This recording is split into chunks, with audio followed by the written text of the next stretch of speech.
It's 50 years since the Beatles went to #1 in the United States. I mean, that seems incredible. When we look at bands like One Direction, they're being compared and talked about as being the new Beatles. Do you think there's any comparison there? I always think it's a little bit unfortunate when you call the new Beatles. It can be the kiss of death because people expect you to live up to what we did, and we did what we did in a particular period in time, which was very different to now, obviously. So it was, I don't know whether it was easier to be a wild success, but it was different.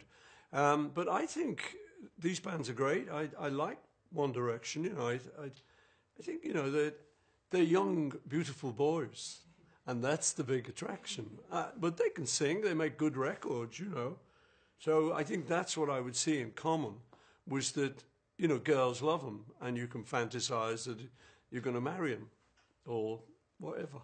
And they do have a huge fan base, don't they? When we look at things like their effect on social media, massive fans on there. Sometimes do you feel it gets out of control? We hear about these sort of hate campaigns that the fans launch. You know, we see these pop stars rowing.